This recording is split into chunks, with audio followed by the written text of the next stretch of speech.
So why you cannot do this with your Filipina LDR or any LDR anywhere in the world, and that is going to be sending money when you are still reduced to a chatmate, when you have never met another human being that you met online and you become quickly their quote unquote boyfriend. Unfortunately, as much as you're going to want to, and you're coming from another country's currency, and it seems like the right thing to do, and this is your official digital girlfriend, it is not your girlfriend. This is a chatmate. This is somebody that you've never met in your life, somebody that could very easily have a boyfriend or a husband, somebody that could have zero intentions of physically meeting you when you arrive in said country or the Philippines. And sending money to a woman that you've never physically looked in the eyes in person before lowers her attraction levels drastically to you. And not only that, the requests will escalate 99% of the time. So a lot of times this happens, you'll be online, you'll be looking for that girl that's not the Western linebacker wildebeest, masculine broads in America or other Western countries.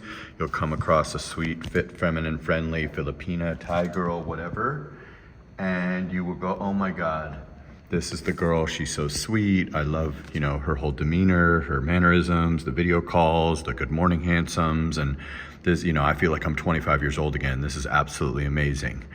And then what will happen is one day you will speak to her, you'll say, good morning, beautiful, whatever, and she'll say, you'll say, how are you doing? She'll say, I'm not doing well. As I've said before, the next thing will be a life's hardship. It won't be a request for money, it'll be a life's hardship, and you will feel compelled to solve said hardship. Coming from another currency, it's usually a small amount of money, could be load, could be a family member hospitalized, could be a transportation issue, could be food. But unfortunately, this young lady more than likely has a boyfriend that's age appropriate, culture appropriate, etc. And she also could be asking 10 other men and sort of turn this into a form of employment. If she can just get like 10 foreigners to send her $20, that could be a monthly salary, standing on your feet 12 hours a day in Boracay for, 200 hours a week. So you must resist that temptation if you actually have the ability to physically transport yourself to the Philippines and you have a passport, because at a certain point what will happen is, say you do it. You say, I'm a nice guy, man. This guy doesn't know what he's talking about. Jasper doesn't know what he's talking about. I'm going to, send $5 worth of load or $20 worth of load for her phone so she can, quote unquote, continue to communicate with me.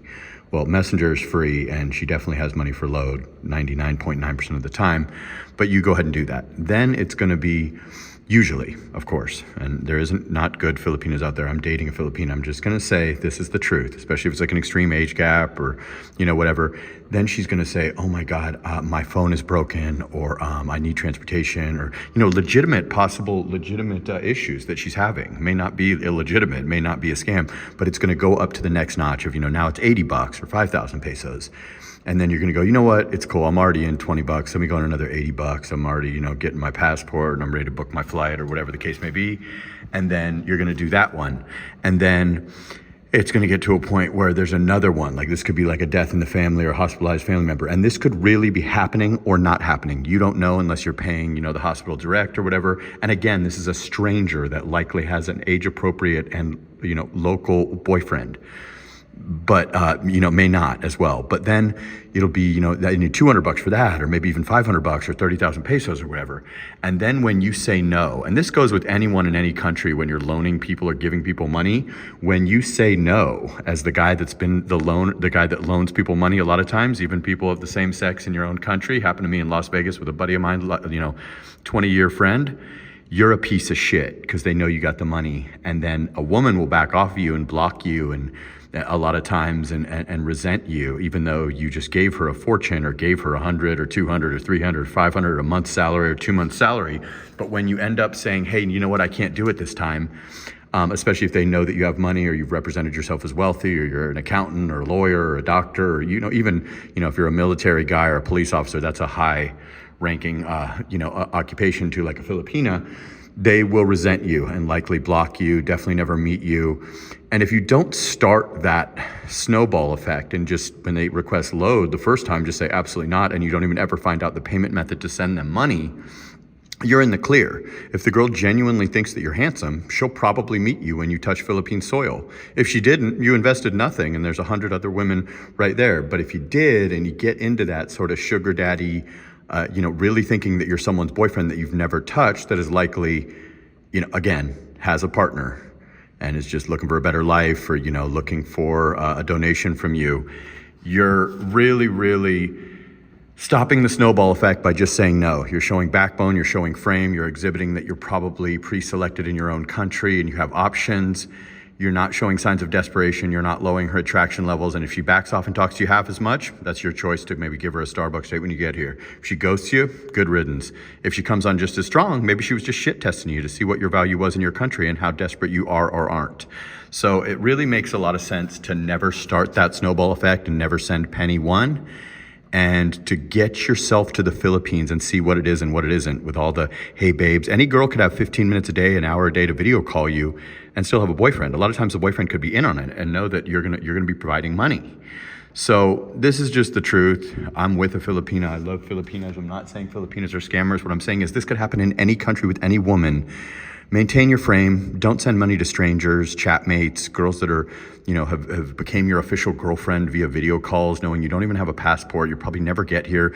Many guys will do this and send a fortune, end up on Ralphie Tulfo, or land here, try to surprise them at their house, and they're with their boyfriend in bed, or they act like they barely know you. You always exhibit low value and always look like a moron, desperate doofus when you lead with your wallet in any situation. Even if you're with a woman physically in person and you don't know the word no and don't know how to set boundaries with your money, you look like a fucking doofus, and your girl is likely on Tinder while in your apartment in Manila or Cebu or dumaguete or Boracay or wherever you live. It's the truth, guys. I know I'm 47 years old. I've dated women from all over the world. I'm currently dating an elite Filipina in the Philippines. I was single for a year. I know exactly how women's minds work. And as sad as it seems and as hard as it is to not help these women, even out with, $5 and just find out the way to send them money and start that snowball effect, if you really want to marry this girl or date this girl or get to meet this girl, it's the best policy to just say no. You lose nothing.